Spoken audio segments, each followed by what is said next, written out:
ماں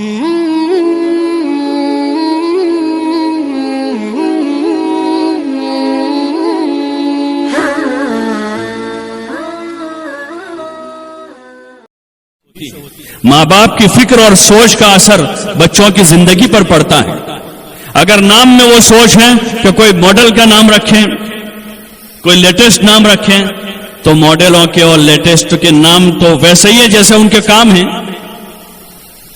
ان کے کام اللہ کی نافرمانی کے ہیں, حضور صلی اللہ علیہ وسلم سے بغاوت ہے ان کی زندگی میں.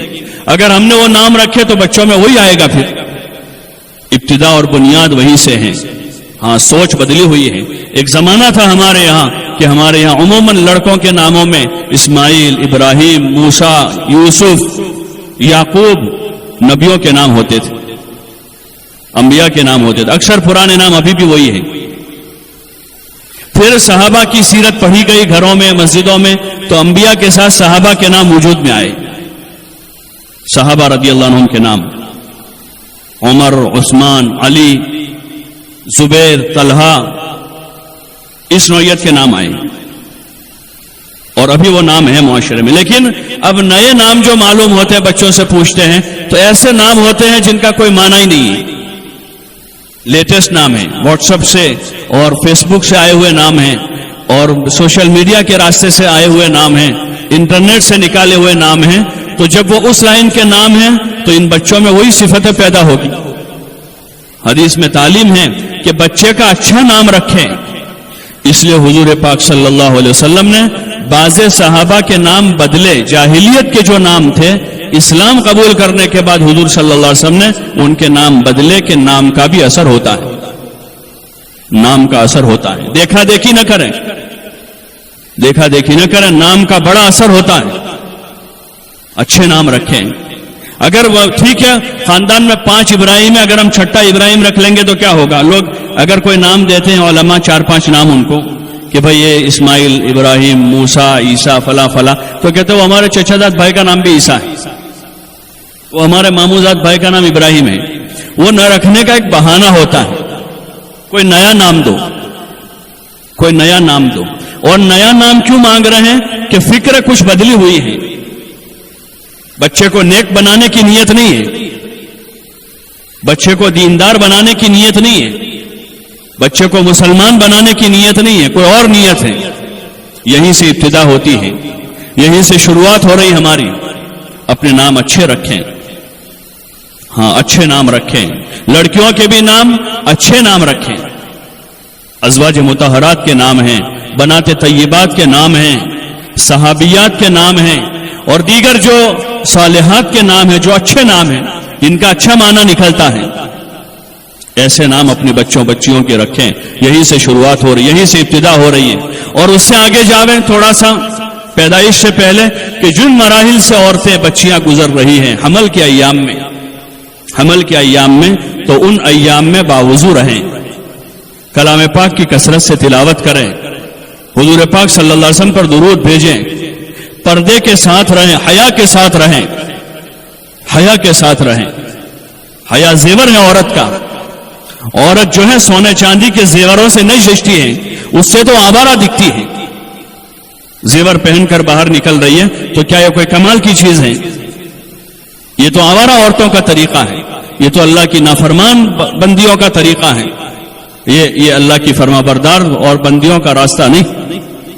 حیا کے ساتھ رہیں, اپنے گھر میں رہیں, پردے کے ساتھ رہیں, تاکہ پیٹ میں جو بچہ ہے اس پر اچھے اثرات منتقل ہوں.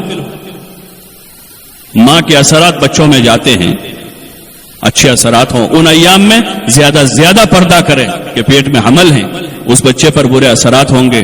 سنگیت سننے سے بچیں, زیادہ قرآن پڑھیں, قرآن کی تلاوت کثرت سے کریں, درود شریف پڑھیں, اللہ کا ذکر کریں, گھر کے ماحول میں رہیں. اور مجبوری کے درجے میں کسی مرد ڈاکٹر کے پاس جانے کی عورت کو اتنی گنجائش ہے جتنی ضرورت ہوتی, چاہے سر میں درد ہو کہ پیٹ میں درد ہو.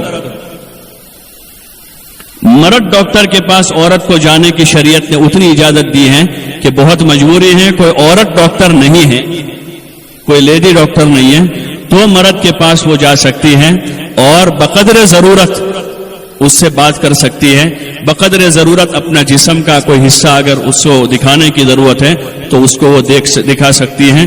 باقی بلا ضرورت بلا وجہ مرد اور پھر غیر مسلموں کے پاس ان ایام میں، ہماری اتنی سالہ تاریخ میں ہماری قوم کی عورتیں ڈاکٹروں کے پاس نہیں جاتی تھی. اکثر محلوں میں دایاں تھی، انہی کے ذریعے سے ولادت ہو جاتی تھی، انہی کے ذریعے سے ہوتی تھی. مجھے خوب یاد ہے ہماری دادی یہ اس کا کام کرتی تھی، تو سارے جہاں جاتی تھی وہاں اکثر ولادت ہو ہی جاتی تھی، اکثر ہو جاتی تھی. اور ابھی تک اللہ کا فضل ہے کہ ہمارے یہاں گھر میں ہم 10 بھائی بہن ہیں، ہم بھائی بہنوں کے جتنے بچے ہیں تقریباً سارے کو سب کی ولادت گھر میں ہوئی ابھی تک بھی. وہ تو ایک ذہنی مرض ہے، ایک ذہنی بیماری ہے. یہ اللہ پاک نے سارا ایک نظام بنایا ہے. اتنے سارے جانور جنگل میں ہیں جو صدیوں سے نظام چلا رہا ہے. بعض لوگ الٹا فلسفہ سمجھاتے ہیں، اصل میں آج کل یہ ہو گیا ہے، وہ ہو گیا ہے، خوراک اچھی نہیں رہی ہے، یہ نہیں ہوا، وہ نہیں ہوا، اس لیے ضرورت پڑتی ہے، یہ ہوتا ہے. یہ سارا عقلی فلسفہ ہے، باقی اس کی کوئی حقیقت نہیں ہے. آج بھی جنگلوں میں رہنے والے جتنے دیہاتی لوگ ہیں ان کے 95% ولادتیں وہیں ہو جاتی ہیں، ان کے گھروں میں ہو جاتی ہے. ہاں ایک کریز بنا ہے بس، اور دیکھا دیکھی ہے کہ اگر نہیں لے جائیں گے تو وہ لڑکی والوں کے ذمہ پہلی ڈلیوری ہوتی ہے، وہ اگر نہیں لے جائیں گے تو وہ لوگ کہیں گے کہ دواخانے نہیں لے گئے اور کچھ ہو گیا. کچھ نہیں ہوگا، وہی ہوگا جو اللہ چاہے گا. دواخانے میں جا کر بھی وہی ہونے والا ہے جو اس سے پہلے ہونے والا ہے. ہاں کوئی ایسی ایمرجنسی ہو گئی، بالکل مجبوری ہو گئی، وہ پھر مجبوری ہے. باقی خواہ کا یہ رواج نہ بناویں، بلکہ اپنے گھر میں ایسی جو ماہر عورتیں ہیں ان عورتوں سے صلاح مشورہ کر لیں، ان سے صلاح مشورہ کریں. اللہ نے نظام بنایا ہے جو اللہ اپنی قدرت سے ایک ناپاک نطفے کو ماں کے رحم میں ٹھہرا کر ایک بچے کو وجود دے کر 4 مہینے کے بعد اس بچے میں جان پڑ جاتی ہے. 4 مہینے کے بعد دوسرے 5 مہینے اس بچے کو نہ ماں کا کوئی دخل ہے، نہ باپ کا کوئی دخل ہے، نہ ڈاکٹر کا کوئی دخل ہے، نہ دادی کا کوئی دخل ہے، نہ نانی کا کوئی دخل ہے. اللہ اپنی قدرت کاملہ سے اس بچے کی اندر دوسرے 5 مہینے پرورش کرتا ہے. وہی اللہ اس بچے کو دنیا میں آنے کا انتظام کرے گا. اس کے لیے صدقہ دیا جاوے، اس کی آسانی کے لیے صدقہ دیں، اس کی آسانی کے لیے دعائیں مانگے. یہ کام تو اللہ کا ہے، اللہ کو اسے دنیا میں لانا ہے، یہ اللہ کا کام ہے. اللہ نے اپنے ذمے لیا ہے، اس کو پیدائش، اس کو پیدا کرنا اللہ کے ذمے ہے. لیکن چونکہ پہلے مہینے سے ہی وہاں کے چکر شروع ہو جاتے ہیں اور وہاں ایک وہ ماحول ہے جس ماحول میں ایسا ذہن تیار کیا جاتا ہے کہ ذہنی اعتبار سے ایک بچی کو اپنے آپ ڈیلیوری کرنے سے اس کو روک دیا جاتا ہے، اس کا ذہن ایسا بنا دیا جاتا ہے. اور یہ میں نہیں کہہ رہا ہوں بلکہ ہمارے مسلمان بعض دیندار ڈاکٹر جو ہائی کوالیفائڈ ہے، بہت زیادہ پڑھے لکھے، وہ یہ کہہ رہے ہیں، جو اس لائن کے ماہرین ہیں، یہیں سے ابتدا ہوتی ہے. ہاں زیادہ ڈاکٹروں کے پاس جانے سے بچاوے اپنے آپ کو، گھر میں علاج کریں. علاج جو ہے علاج سنت ہے، علاج سنت ہے، سنت کے درجے کا علاج کر لے. باقی دعا مانگے، صدقہ دیں. اسی کے پیچھے پڑ گئے کہ ہر مہینہ ہوا پھر سونوگرافی کراویں، پھر مہینہ ہوا پھر سونوگرافی ہو رہی ہے. وہ تو اللہ کا، اس اندر کا نظام تو اللہ نے بنایا ہے. ابھی ہم مکلف ہی نہیں کہ ہم اندر دیکھیں کہ کیا ہو رہا ہے، وہ تو اس کا کام ہے. ہم اس کی قدرت میں دخل گیری کر رہے ہیں. پھر اللہ الجھا دیتا ہے، پھر کام بگاڑ دیتا ہے. حدیث میں آتا ہے جب میرے بندے میرے علاوہ کے پاس جاتے ہیں میں ان کو ان کے شریکوں کے حوالے کر دیتا ہوں. اللہ کی مدد وہاں سے ہٹ جاتی ہے. اس لیے وہیں سے پرہیز شروع کریں، گھر کے ماحول میں رہیں. ہاں پرانی ماہر عورتوں سے مشورہ کرتے رہیں اور کوشش کریں کہ بچوں کی ولادت گھر میں ہو، گھر کے ماحول میں ہو، حیا کے ساتھ ہو.